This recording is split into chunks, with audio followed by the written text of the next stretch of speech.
शेतकरी दादांनो आणि ताईंनो, नेहमीसारखं मी काही जाहीर सभा घ्यायला आलेलो नाहीये. कारण जाहीर सभा म्हटल्यानंतर तुम्हाला माहिती आहे तांजाम असतो मोठा, मोठं व्यासपीठ असतं, त्याच्यासोबत काय असतं ते डी झोन असतो आणि मग त्याच्यानंतर पलीकडे तुम्ही लोक असता. मी काय आज मत नाही मागायला आलेलो आहे, मी तुम्हाला हिंमत द्यायला आलेलो आहे. हिंमत द्यायला आलेलो कारण आजपर्यंत तुम्ही म्हणजे खास करून धाराशिव, त्याच्यात औसा पण आपल्या धाराशिव या लोकसभेच्या याच्यात आला आणि औसात पण आपल्याला मागे आमदार दिलेला आहे. पण कोणी काय दिलं नाही दिलं यापेक्षा माझं कर्तव्य आहे की जे काही माझ्या हातामध्ये अधिकार असतील त्या अधिकाराचा उपयोग माझ्या जनतेसाठी, माझ्या शेतकऱ्याच्या हितासाठी करायचा. आणि म्हणूनच जो सारखा एक उल्लेख होतोय की तुम्ही जी काय कर्जमाफी केली होती, तुम्ही म्हणजे आपल्या सरकारने, पण तुमच्याच आशीर्वादाने केली होती, नाही तुम्ही पोहोचलो कसं असतो तिथपर्यंत, बरोबर ना? तुम्हीच मला तिथे येऊन बसवलं होतं, मी नव्हतं जाऊन बसलो, मी काय एकटा जाऊन बसणार तिकडे.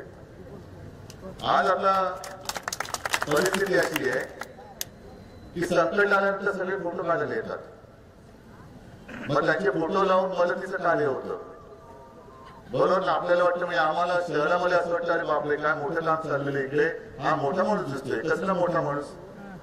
आज आता दिवाळी नंतर मी मागेच म्हटलं होतं की सर्व मराठवाड्यात, आता मराठवाड्यात पिकलं म्हटल्यानंतर मला विदर्भ, उत्तर महाराष्ट्र सगळीकडे शेतकरी बोलवायला लागले, साहेब आमच्याकडे पण आम्हाला सुद्धा काय मिळालेलं नाही. मग नेमकं पैसे जात आहेत कुठे? ज्या भ्रष्टाचाराच्या कथा आपण ऐकतो, हजारो कोटींचा भ्रष्टाचार होतोय, हजारो कोटी. मुंबई महापालिका तर लुटून खाऊन टाकली त्यांनी, कॉन्ट्रॅक्टरच्या मागे कॉन्ट्रॅक्टर. आता होऊन तू बोललं ते बरोबर आहे. अदानीच्या सिमेंटच्या पोत्याला कधी हमी भावापेक्षा कमी भाव मिळतो का? आता माझा आपत्तीग्रस्त शेतकरी आहे, त्याला घर बांधायचं, घर वाहून गेलं, सोयाबीनला हमी भावापेक्षा कमी भाव मिळतोय, म्हणून त्याच्या घराला घर बांधण्यासाठी सिमेंटच्या पोत्याचा भाव कमी होतोय का?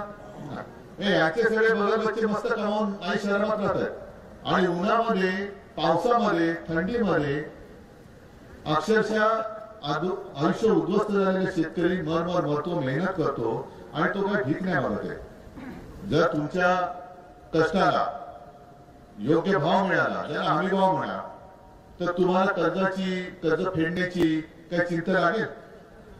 अजिबात नाही. पण एक तर सगळं करून प्रतिकूल परिस्थितीमध्ये तुम्ही हे सगळं सोनं पिकवायचं आणि सोनं एका रात्रीमध्ये माती मोल होऊन जातं. आता माती पण वाहून गेली, मग मोल कसलं?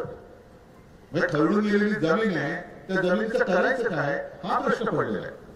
मागे मी फिरत होतो, मला तुमच्यापैकी आता तुम्हीच सांगा मला, कारण आम्ही त्या बाबतीत आढळणी माणसं, शहरी भाऊ. मागे माझ्यावरती टीका होत होती, या शेतीतलं काय कळतंय, नाही कळत, म्हणून मी शेतकऱ्यांच्या मध्ये जाऊन उभा राहू शकतो, तुम्हाला कळतं तर तुम्ही येऊन उभे राहून दाखवा. सांगतो ना, येतो ना. अरे बाबा फार प्रेम दिसतं तुमचं. सांगतो, थांबा सगळे एक जरा आता जरा पुढे पोतळीत नाही एक गोष्टी काढायला लागलो. मला पहिले तुमच्या दुःखाबद्दल बोलूया. आता लाडक्या बहिणीत नाही, माझं मत आहे लाडकी बहीण नका बंद करू, ऐका. ऐक ना दादा, आता एक दोन गोष्टी मी तुम्हाला मुद्दाम शिकवतो. आधी कर्जाचं बघूया. एक मिनिट.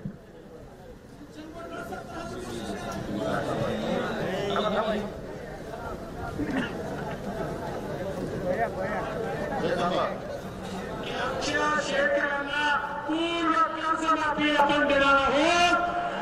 शेतकऱ्यांचा सातबारा करूया कोरा.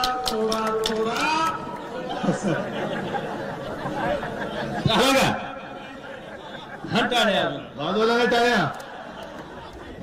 टाळ्या. मग हेच तुम्हाला मी सांगतोय. जसं निवडणुकीच्या आधी शेतकऱ्यांचा सातबारा करू, कोरा. आता लोक विचारतात, शेतकरी विचारतात, आता कुठे पळायला चोरा? मत चोरी करून सत्तेवर आलंय. तसंच माझं मत आहे उलट आहे. लाडकी बहीण योजना बंद करू नका, पण निवडणुकीच्या आधी जे सांगितलं होतं की आम्ही आमच्या लाडक्या बहिणीला 1500 नाही तर 2100 रुपये देऊ, या नाही तर पुढच्या महिन्यापासून माझ्या प्रत्येक बहिणीला 2100 रुपये द्या, बरोबर?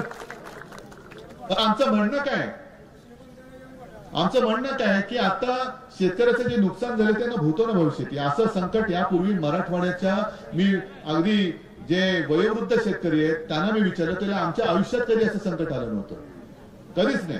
म्हणजे आतापर्यंत मराठवाडा हा अवर्षणग्रस्त होता, थोडासा दुष्काळी म्हणा पाहिजे तर. पण आता जो काय पाऊस आला, काल सुद्धा फिरलो, त्यांनी मला सांगितलं नदी पात्रातनं पाण्याचे लोंढे जे वाहून आले लोटच्या लोट, त्यांनी जमीन खरडून गेली, विजेचे खांब उद्ध्वस्त, पूल पडले, सगळं पडलं, रस्ते वाहून गेले. आणि मी तुमच्या मध्ये येऊन तुमची व्यथा विचारताना आपल्या राज्याचे मुख्यमंत्री म्हणतात उद्धव ठाकरे टोमणे मारतात. शेतकरी कर्जमुक्त झालाच पाहिजे. टोमणे हा टोमणा नाही पण टोला जरूर मारणार, हा टोलाच मारायचा आहे. माझ्या शेतकऱ्याला हेक्टरी 50,000 रुपये मिळाले पाहिजेत, हा टोमणा आहे काय? हा बरं, आता मी फिरतोय, मी कुठे माझं कौतुक सांगतोय, कर्जमुक्ती केली तुम्ही सांगताय, मी त्यावेळेला फिरलो का मिळाली की नाही, मी नाही केलं असं पाप, कारण माझं कर्तव्य केलं तर उपकार नव्हते केले. बरोबर, तेव्हा हे कसं करत होते, लाडकी बहीण सगळ्या महिलांना गोळा करायचे, मिळाले की नाही, मग महिला पण विचार साधे आहेत त्या, त्यांनी केला त्यांचा सत्कार, हो मिळाले आणि देऊन बसली मत. पण स्वतःची टिमकी तेव्हा वाजवली या लोकांनी. आता का नाही विचारले लाडक्या बहिणींना तुम्हाला मिळतात की नाही पैसे? आता का नाही विचारले शेतकऱ्याला? पॅकेज म्हणे 31,000 किती 800 कोटी, म्हणजे आतापर्यंत इतिहासातलं सगळ्यात मोठं पॅकेज जाहीर केलं. जाहीर करायला कोणाचं काय जाते? पण जाहीर केलेल्यातल्या 31,800 कोटी पैकी तुमच्या हातामध्ये प्रत्यक्ष किती आले? ज्या दिवशी ते सगळे येतील त्यावेळेला मुख्यमंत्र्यापेक्षा आनंदी मी असेल.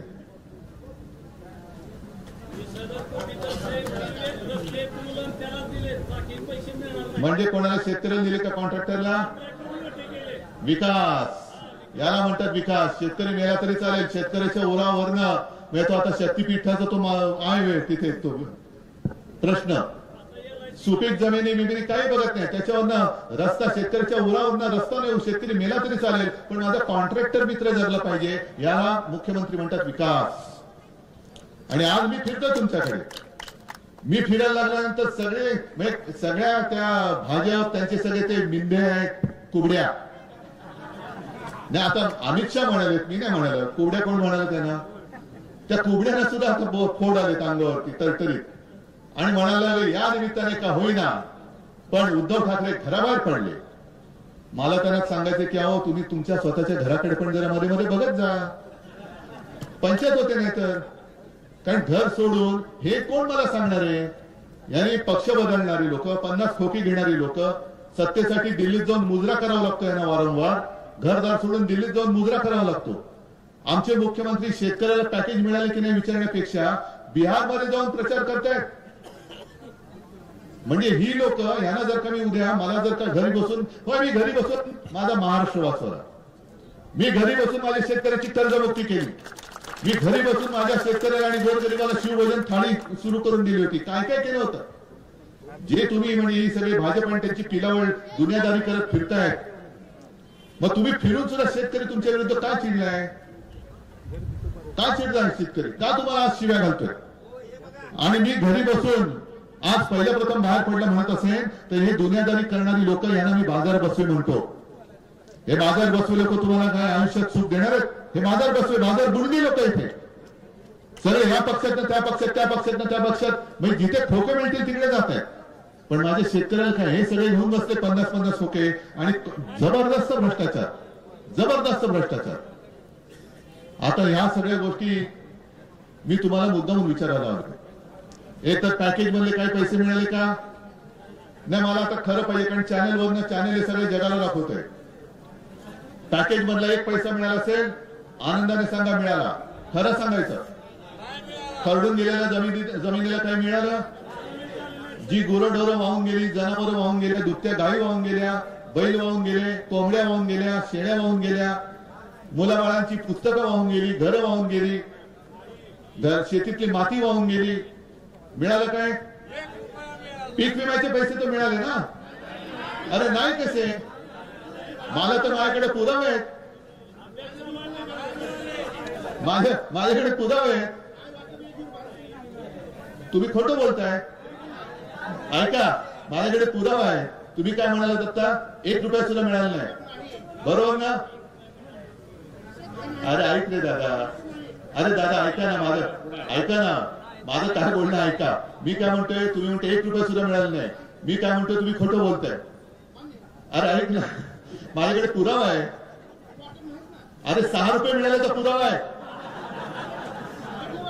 6 रुपये मिळाले, 3 रुपये मिळाले. तुम्हाला लक्षात आलं, लक्षात आलं मी तुम्हाला काय म्हणणार खोटं. म्हणजे एवढी थट्टा, एवढी चेष्टा शेतकऱ्याची अद्याप कोणी केलेली नाही. हा 1 रुपयात पीक विमा बंद, शिवभोजन बंद, आनंदाचा सिधा बंद, हे सगळं बंद आणि यांचं दुकान चालू. म्हणजे खोऱ्याने ओढतायत पैसे, नुसतं ओढतायत. आणि आता यांना निवडणुकांची वेळ लागली. उद्धव ठाकरे मतांसाठी फिरतोय, मग तुम्ही कशासाठी फिरताय? सागर गोटे गोळा करायला. हा आता यांना शेतकऱ्याचं काय नाहीये, पण आता नगर परिषद, पंचायत, मग जिल्हा परिषद आम्हीच जिंकणार. मग तुम्ही ठरवायचंय. आम्ही आपले तुमच्यासाठी लढतोय. ओमदादा आहे, कैलास आहे, खैरे साहेब आहेत, सगळेच आहेत, अंबादा, सगळे लढतोय. आणि कोणासाठी लढतोय, काय म्हणून लढायचं? का मी आज तुमच्याकडे येऊन उभा राहिलो? काय घरी वेळ जात नाही म्हणून? मला हे बघवत नाही आणि फसवेगिरी मला सहन होत नाही, म्हणून मी आलेलो आहे तुमच्यासाठी. आजपर्यंत जे मी बोललो ते मी केलेलं आहे आणि जे बोलेन ते मी करून दाखवणार आहे. आता अजित पवार, जरा थांबा. तुमच्या आवडीचं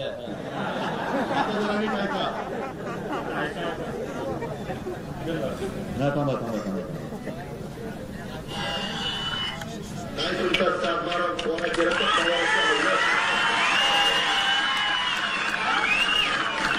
त्यातल्या जनतेला स्पष्ट सांगतो, 31 तारखेच्या आत आपापले पैसे भरा पीक कर्जाचे.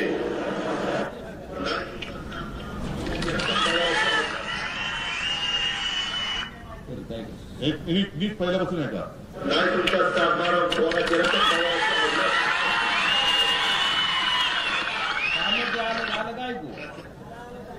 आता काय लावायचं? आता आता कोणाची अवलाद लावणार?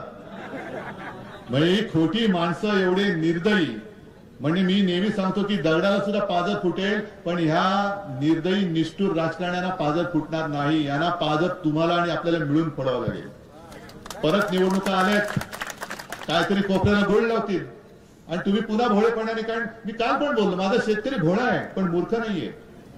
तो प्रामाणिक आहे, तो चोर नाहीये, तो मनाने श्रीमंत आहे, दिलदार आहे.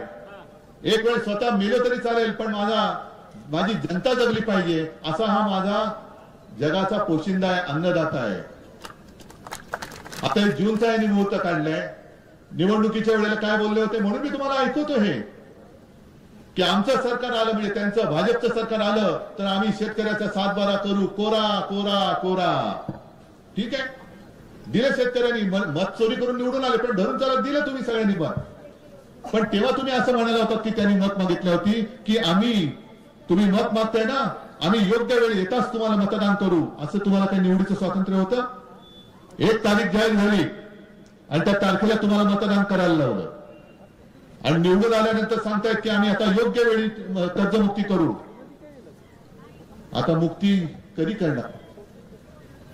जूनचा वायदा केला. जून म्हणजे आज आहे नोव्हेंबर. जून पर्यंत तुम्ही जगणार कसे? हा खरीपाचं कर्ज फेडणार कसं?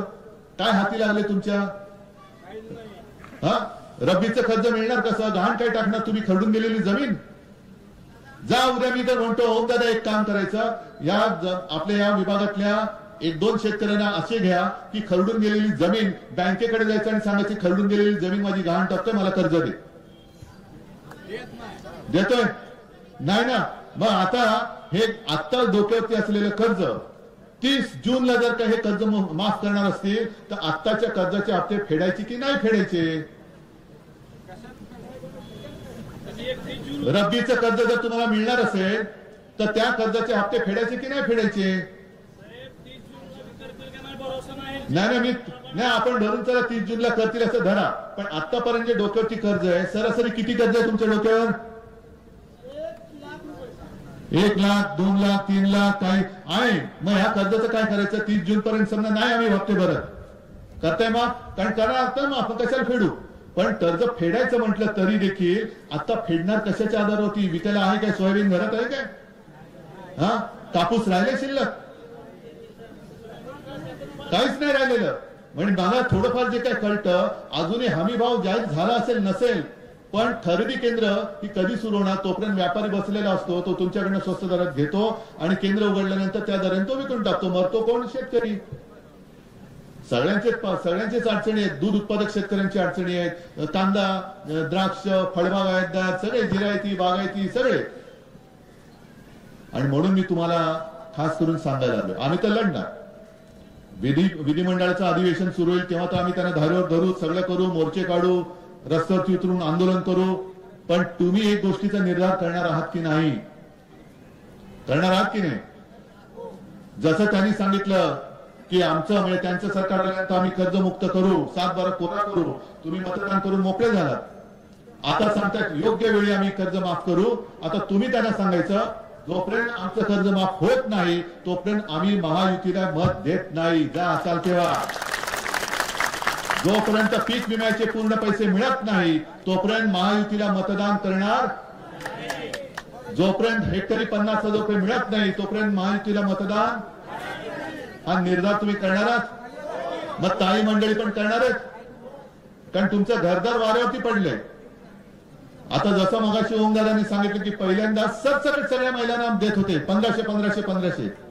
आता त्याच्यात सुद्धा घोटाळा केला, काही बापे घुसवले त्यांनी.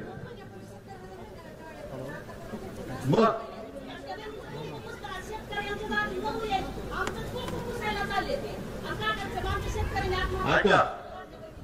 मी आता बोलायचं थांबवतो, तुम्ही फक्त ही एक व्यथा मांडा. बरोबर आहे. आणि म्हणून मी तुम्हाला सांगतो की आता लाडक्या बहीण म्हणजे मी काय म्हटलं, उपमुख्यमंत्रीचं संविधानिक पदच नाहीये. त्याच्यामुळे एक आहे अनाथ मंत्री, एक आहे नगर विकास आणि तिसरा ज्याच्याकडे गृह खातं आहे ते घराघरात भांडण लावणारे गृहकर मंत्री. पट्टे की नाही पटत? पट्टे ना. कारण पहिल्यांदा सगळ्या भगिनींना सरसकट दिले होते 1500. आता केवायसी करायची. त्याच्यानंतर कुटुंबातल्या 2 जणींना मिळणार. 2 जणींना द्यायचं कोणी ठरवायचं? कुटुंब प्रमुखांनी. म्हणजे भांडण कोण लावणार घरात? कुटुंब प्रमुख. आता जर का आई आहे, 3 मुली आहेत, 2 मुली आहेत, 1 सून आहे, 2 सुना आहेत, 4 बहिणी आहेत. काय नक्की यातल्या 2 निवडणार? कशा? कोण निवडणार? मग लागलं ना घराघरात भांडण. आणि घराघरामध्ये तोडाफोडाने राज्य करा, हेच इंग्रजांचं जे काही धोरण होतं हे आता घरापर्यंत पोहोचलेलं आहे. त्याहीपेक्षा वाईट. आणि म्हणून मी तुम्हाला सांगतोय की ह्या सरकारला आपण जे दगाबाज म्हणतोय, दगाबाजाची आपल्याला दगाबाजीनेच वागावं लागेल. त्याच्याशी सरळ वागून चालणार नाही. दगाबाजाला दगाबाजानेच मारावं लागतं. त्याच्यामुळे हे दगाबाज सरकार आहे. या दगाबाज सरकारला दगाने सरकार मारायचं. दगाबाजी करावं म्हणून दगाबाजी. पण जो दगाबाजी करतोय त्याच्याशी आम्ही दगाबाजीच करतोय. ज्याला जी भाषा समजते त्याच भाषेत आम्ही बोलतो. आणि म्हणून मी तुम्हाला एकदा शेवटची विनंती करतोय की आम्ही लढायला आलोच आहोत. मुद्दामून मी आज आलो, सगळे चॅनल समोर आले, त्यांना सगळ्यांना धन्यवाद देतोय, सगळ्या प्रसार माध्यमांना धन्यवाद देतोय की या सरकारचा भ्रमाचा भोपळा म्हणा किंवा भ्रमाचं टरबूज म्हणा हे शेतकऱ्यांनी फोडलेलं आहे. जे सगळीकडे सांगतात 21,800 कोटी 31,800 कोटी. काल सुद्धा आज पेपरमध्ये बातमी आली 7,000 कोटी सोडले, कुठे काही मिळालेलं नाहीये. हे सगळा खोट्याचा कारभार हा चव्हाट्यावर आणण्यासाठी म्हणून मी फिरतोय. आम्ही तुमच्या सोबत आहोत, पण तुम्ही देखील सोबत राहिले पाहिजे. आणि शेतकरी म्हणून तुम्ही आता एकजुटीने राहिले पाहिजे. जात पात धर्म सगळं बाजूला ठेवून शेतकरी म्हणून एक होता. कोण तुम्हाला न्याय मिळवून देत नाही हे बघायला आम्ही समर्थ आहोत. सगळ्यांना परत धन्यवाद देतो. ताई तुम्ही फक्त लाडक्या बहिणीची जी तुमची व्यथा ती सांगा. सगळ्यांना धन्यवाद देतो. जय हिंद, जय महाराष्ट्र.